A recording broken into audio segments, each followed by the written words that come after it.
एक तरफ पाकिस्तान भारत के साथ बॉर्डर पर नापाक निगाह बनाए हुए है, तो वहीं दूसरी तरफ उसे खुद अपने देश में अपने किए की सजा मिल रही है। पाकिस्तान के टुकड़े होने की मांग अब तेज होती जा रही है। बलूचिस्तान के बाद अब अलग सिंध देश बनाए जाने की मांग और आंदोलन वहां तेज हो गया है। बलूचिस्तान के बाद सिंध की बढ़ी मांग, आंदोलनकारियों पर पाक सेना का अत्याचार। आने वाले दिनों में पाकिस्तान का नक्शा दुनिया को कुछ ऐसा नजर आ सकता है जिसमें न बलूचिस्तान होगा और न ही 1947 में आजादी के बाद से पाकिस्तान ने सैन्य ताकत के दम पर सिंध पर जबरन कब्जा कर लिया, लेकिन पाकिस्तान के अंदर पंजाब प्रांत का दबदबा रहा।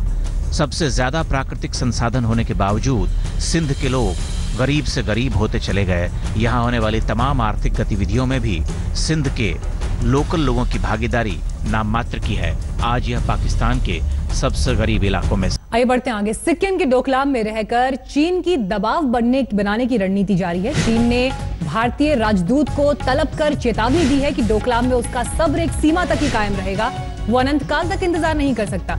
यानी डोकलाम में चीनी घुसपैठ को निर्विरोध रखने के लिए भारत को अपनी फौज वापस बुला लेनी चाहिए।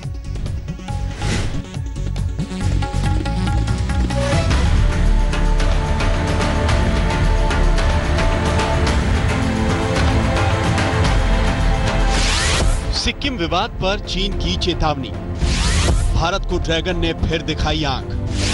डोकलाम से सैनिक हटाए भारत, बहुत दिनों तक इंतजार नहीं करेगा चीन। डोकलाम में तनातनी के 3 सप्ताह बीत जाने के बाद चौथा सप्ताह तनाव के बीच चुप्पियों में गुजर गया।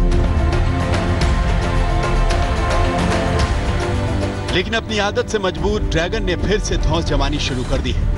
पहाड़ से लेकर जमीन तक युद्ध अभ्यास की तस्वीरें दिखाने के बाद उसने अब आंखें दिखाई।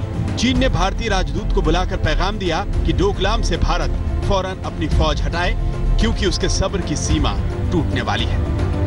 हमने अपनी स्थिति दोबारा साफ कर दी है। हम उम्मीद करते हैं कि भारत मौजूदा स्थिति को अच्छी तरह से समझते हुए फौरन अपनी फौज को वापस बुलाएगा, जिसने अवैध तरीके से सीमा पार की है। तनाव खत्म करने के लिए ये जरूरी है।